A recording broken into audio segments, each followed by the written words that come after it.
RRR Devara సినిమాల విజయాలతో career పరంగా మంచి జోష్ మీదున్న యంగ్ టైగర్ జూనియర్ ఎన్టీఆర్ కొద్ది కాలంగా తన అభిమానించే ఫ్యాన్స్ను కలుసుకోలేకపోతున్నారు. తన అభిమానులను కలుసుకోవటానికి ఏర్పాటు చేసిన దేవరా ప్రీ రిలీజ్ ఈవెంట్ గందరగోళంగా మారి రద్దు కావటంతో ఆ అవకాశాన్ని మిస్ అయ్యారు. దాంతో అభిమానులకు యంగ్ టైగర్కు మధ్య చిన్న గ్యాప్ పెరిగింది.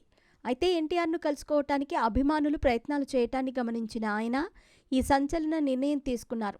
మరి ఆ నిర్ణయం ఏంటి అనే వివరాల్లోకి వెళితే, బిజీగా గడుపుతున్న లైఫ్ లో చిన్న బ్రేక్ తీసుకుని ఎంజాయ్ చేయాలి అనుకుంటున్నారా? అయితే వెంటనే ఆర్వీ వెకేషన్స్ ప్రైవేట్ లిమిటెడ్ ని సంప్రదించండి. మరిన్ని డీటెయిల్స్ కోసం సంప్రదించండి 7997979960. జూనియర్ ఎన్టీఆర్ విడుదల చేసిన ప్రత్యేక ప్రకటన మీడియాలో ఆసక్తిని మాత్రమే కాకుండా కొన్ని సందేహాలను కూడా వెంటనే రేకెత్తించింది. అయితే కారణాలు ఏవైనా ఉన్నప్పటికీ తారక్ విడుదల చేసిన ప్రకటన ప్రకారం నాపై చూపిస్తున్న అపారమైన ప్రేమ, గౌరవానికి హృదయపూర్వకంగా కృతజ్ఞతలు తెలియజేస్తున్నాను అని ఆ ప్రకటనలో తెలిపారు.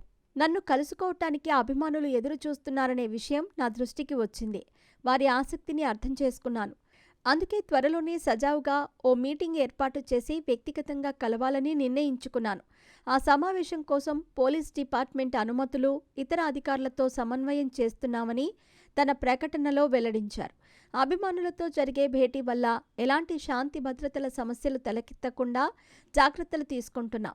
ఫ్యాన్స్ను కలవటానికి ఏర్పాటు చేసే భారీ సమావేశం నిర్వహించటానికి కొంత సమయం అవసరమవుతుంది. కాబట్టి అభిమానులు ఓర్పుగా ఉండాలని కోరుతున్నాం. అప్పటి వరకు సహనంతో ఉండాలని రిక్వెస్ట్ చేస్తున్నామని ఎన్టీఆర్ PR వర్గాల ద్వారా లేఖను విడుదల చేశారు. అయితే ఈ సమావేశానికి ముందు నన్ను కలుసుకోవటానికి ఎలాంటి పాదయాత్ర చేయకూడదు. మీ ఆనందం మాత్రమే కాదు, మీ భద్రత, సంక్షేమం కూడా నాకు అత్యంత ప్రధానం. కాబట్టి అలాంటి కార్యక్రమాలకు దూరంగా ఉండాలని ఎన్టీఆర్ తన అభిమానులను కోరారు.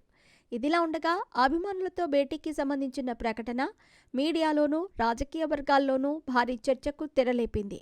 అయితే గత కొద్ది కాలంగా నందమూరి ఫ్యామిలీకి దూరంగా ఉంటున్న ఎన్టీఆర్ నేపథ్యంలో అభిమానులకు ఏదైనా దిశానిర్దేశం చేస్తారా అనే విషయంపై ఆసక్తికరమైన చర్చ జరుగుతోంది. ఈ భేటీ జరిగితే కానీ ఎన్టీఆర్ మనసులో ఉన్న భావం ఏమిటో బయటపడదని అంటున్నారు విశ్లేషకులు.